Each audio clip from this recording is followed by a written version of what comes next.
할렐루야. 성탄절을 축하드립니다.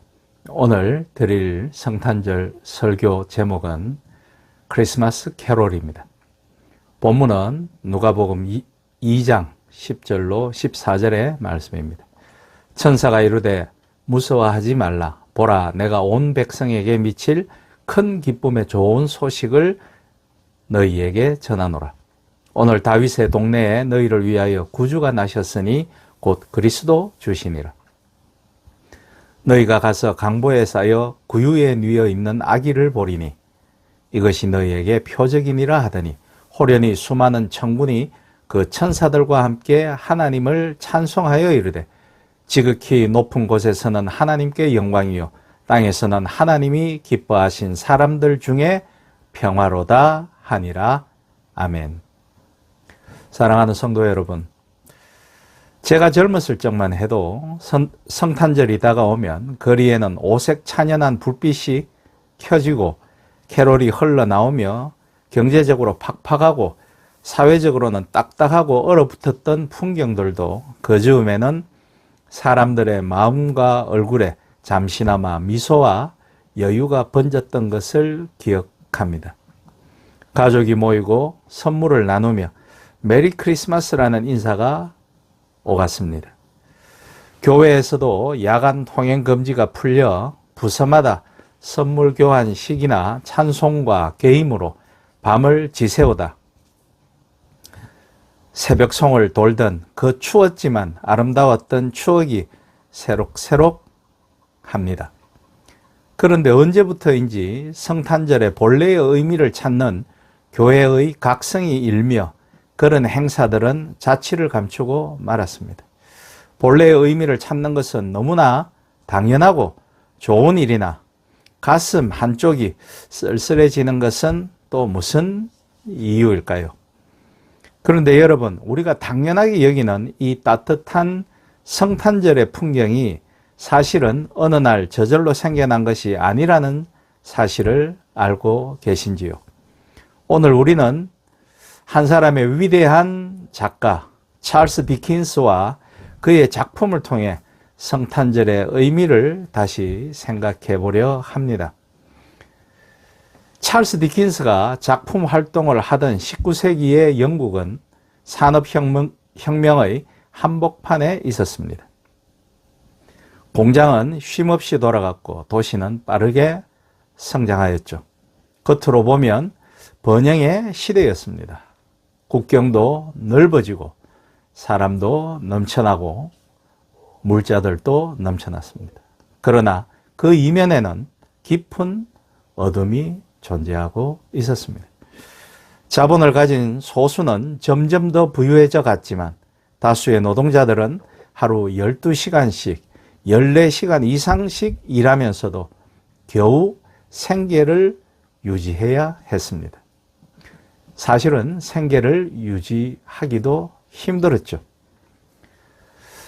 3세, 4세 되는 어린아이들까지 공장과 탄광과 굴뚝 청소 등으로 내몰렸고 사상자는 어마어마하게 발생했습니다.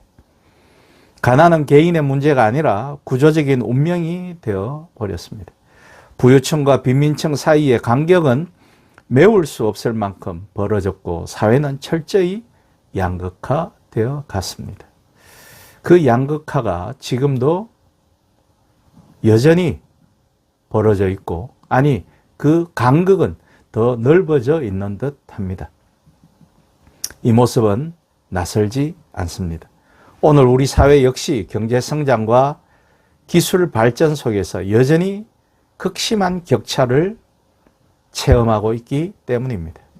고층 빌딩의 화려한 불빛 아래에서 누군가는 따뜻한 방을 걱정하고 누군가는 내일의 끼니를 걱정합니다. 시대는 달라졌지만 양극화의 고통은 여전히 현재 진행형입니다. 이러한 시대적 배경 속에서 디킨스는 한 편의 짧은 소설을 발표하였습니다. 바로 크리스마스 캐롤입니다. 이 작품의 주인공 스크루지는 돈밖에 모르는 냉혹한 인물입니다. 자본주의자의 대표적인 캐릭터라고 할 수 있겠죠. 그는 가난한 이웃을 외면하고 성탄절마저 쓸모없는 날이라고 비웃습니다. 그러나 성탄절 밤 그는 과거, 현재, 미래의 유령들을 조우합니다. 그러면서 자신의 삶과 사회의 냉혹한 현실을 직면하고 거기에서 깨달음을 얻죠. 이 이야기에서 중요한 것은 스크루지의 개인적인 변화만이 아닙니다. 디킨슨은 이 작품을 통해 당시 사회 전체에 질문을 던집니다. 가난한 이웃의 고통에 무관심한 사회가 과연 건강한 사회인가? 성탄절이 단지 소비와 휴식의 날로 끝나도 되는가? 이 소설이 발표된 이후 영국 사회에서 성탄절은 점차 변화하기 시작했습니다. 가족이 함께 모이는 날, 가난한 이웃들을 돌아보는 날, 자선을 실천하는 날이라는 인식이 확산되었습니다. 오늘날 우리가 알고 있는 따뜻한 성탄절의 풍경에는 이 작품의 영향이 분명히 자리하고 있습니다. 또 찰스 디킨슨은 여러 가지 작품을 통하여 기독교 사회라고 일컫는 영국에서 과연 자신들만의 배를 채우는 것이 옳은 것인가 하는 물음을 던져 놓기도 하였죠. 사랑하는 성도 여러분, 디킨스가 살던 시대와 오늘을 비교해 보면 기술과 제도는 크게 발전했지만 인간의 마음은 과연 얼마나 달라져 있는지 질문을 던지게 됩니다. 오늘날 성탄절은 종종 소비의 절정으로 여겨집니다. 더 큰 선물, 더 화려한 장식, 더 비싼 식사가 성탄의 중심이 되기도 합니다. 미디어와 다국적 기업들은 그것을 부추기죠. 그러나 만일 예수 그리스도께서 다시 이 땅에 오신다면 그분은 어디에 머무르시겠습니까?